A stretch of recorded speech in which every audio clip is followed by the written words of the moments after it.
Hello everybody, my name is Alanis King, and today we've got this, a Toyota Sequoia Platinum. This thing is massive. Look at it next to me. It has a twin turbo V6 hybrid with 437 horsepower and 583 pound-feet of torque and a 10-speed automatic transmission. And today we're gonna go through 5 things I love about this car and 1 thing I don't love so much. But first, if you have not subscribed to my channel, please do. We want to bring you more content, we want to bring you more cars, and if you subscribe, it'll really help us out.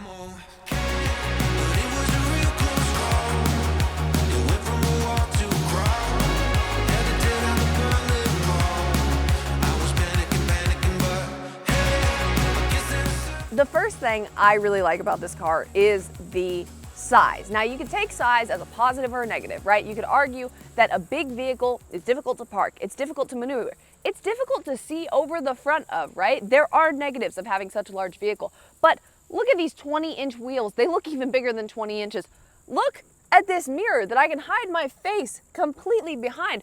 I would say the benefits of having a vehicle this big is that once you get on the inside, everyone's comfort is prioritized. You have front row, very big, lots of space. Middle row, very big, lots of space.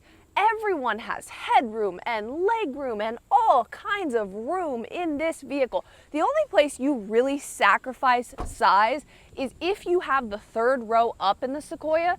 Your rear room, there's not a lot of it, right? So you can only really fit about 2 carry-on bags right here, as you can see, wonderfully demonstrated by our suitcases.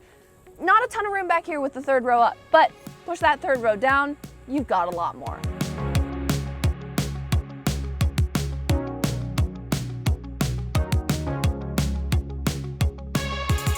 The second thing I really like about this Toyota Sequoia is that it has a massive screen. This thing is huge. If I take my laptop and put it right here, these are the same size. It's literally like having a laptop right in front of your face, and it produces this really crisp, nice display. I have Apple CarPlay going, so it's very familiar. It looks like my phone, and when I click the navigation or anything else I need to click, it's so easy to see. You're not gonna miss a turn in this vehicle because it's huge. Yeah, and the remarkable thing is there's really no glare. The screen looks really good. It's very high quality, good colors, good contrast, but there's no glare. You would expect to see, things outside the car, lights outside the car glaring off of it. It doesn't really happen. And also a big plus to Toyota, thank you for including Apple CarPlay in the car. There are some manufacturers who are trying to go away from that.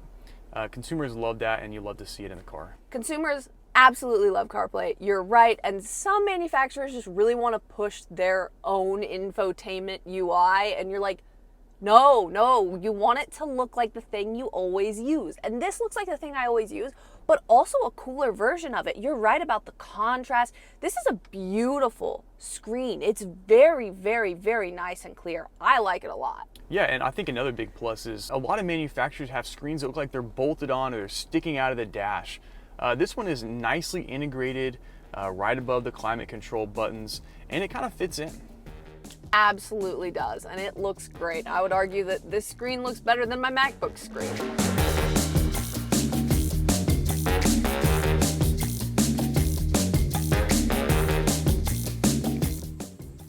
All right, what's the 3rd thing you like about this Toyota Sequoia? That is a great question, dear. And you know what? We're gonna preface it by saying a lot of modern cars have these features where things come out and tuck in. You can see right here, my massive mirrors are tucked in because the car is locked and I am not in it.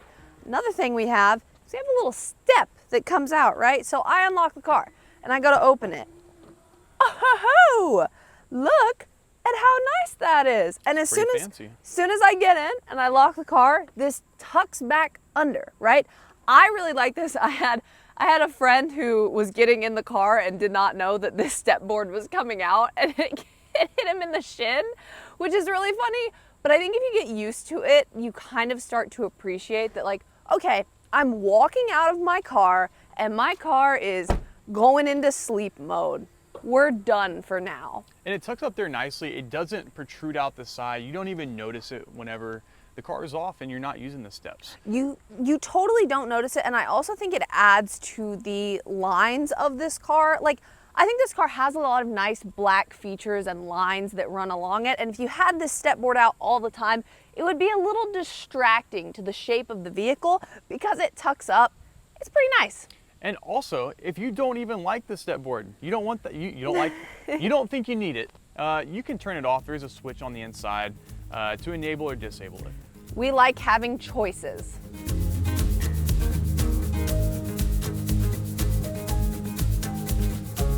The fourth thing I really like about the 2024 Toyota Sequoia is that we have a lot of nice little crevices and storage spaces and cup holders in here, right? So we got the whole family in the car, which for us is 2 people, but you know, if you had more, you have more.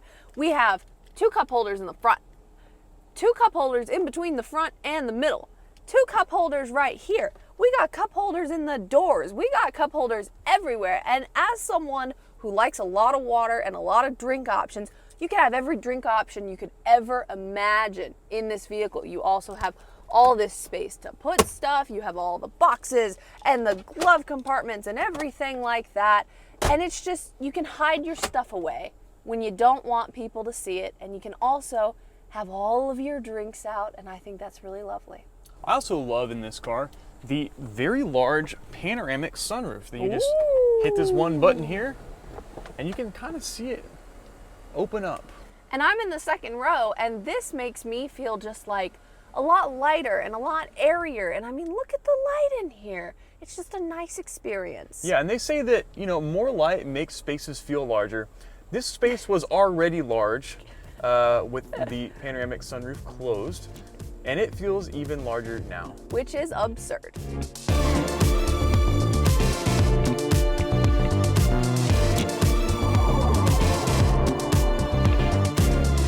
Fifth thing I really like about this car, we talked about them earlier, these mirrors that are so big, I can quite literally play hide and seek behind them. Now, when you have a car this big, there's a lot to maneuver, right? I need to change lanes, I need to reverse, I need to pull into parking spots.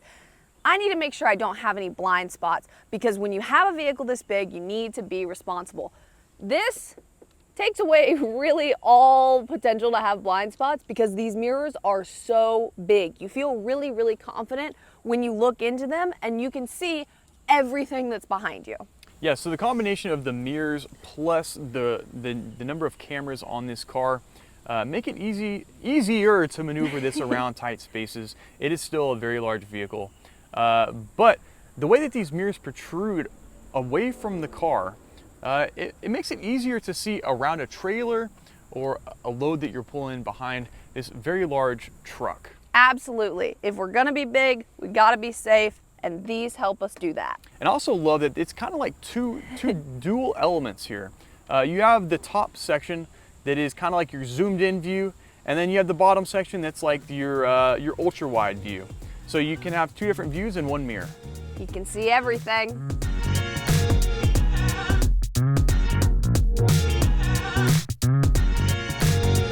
Let's get to that one thing I don't like so much about this Sequoia. Now, when you're looking at this car from afar, the styling is great. It's very timeless. We have the black accents, and you know, Toyota does a good job of making vehicles that you feel like could last a long time styling wise. There's nothing super crazy up here, right? This looks like in 10 years or so, it might be a little old, but you can keep this styling for a long time. Toyota is great at that.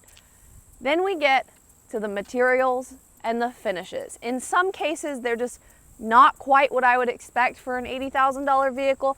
You have these black trim pieces which have quite a bit of orange peel on them. Some of the even silver painted pieces have some orange peel on them. We get around to these mirrors that are so helpful. A little bit plasticky right there. Yeah, and mirrors are gonna be plastic generally. I understand that, you know, we're not gonna have a metal mirror. That would be kind of ridiculous. Yes. But it's just like the finish, like it is literally just plastic. It is very... Maybe they could have painted it, even if you're gonna keep them black, make it a really nice black paint job on it. Exactly. Let's just, you know, bring up the quality of finishes here.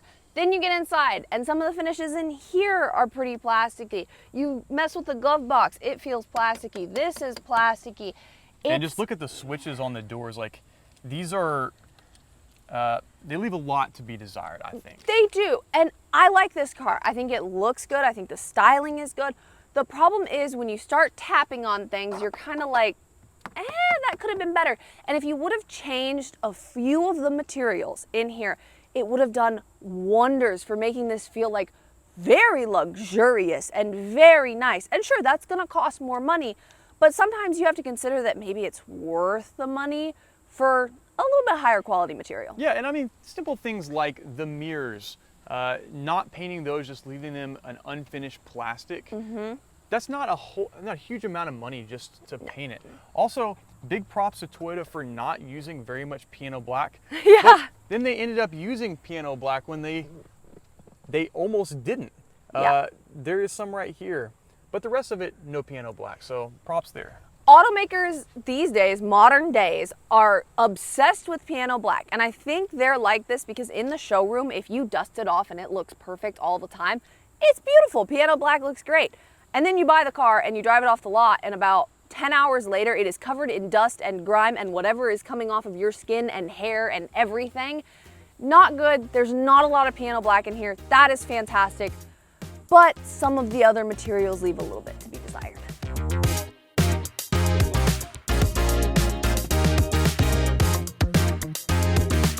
So that was 5 things I love and 1 thing I don't love so much about the Toyota Sequoia. If you enjoyed this video, hit the like button. If you want to see other cars in this format, leave a comment. Tell me what you want me to drive. If you really like my stuff, please subscribe. I would love if you came back. I would love to talk to you in the comments. Until we get another car, we'll see you next time.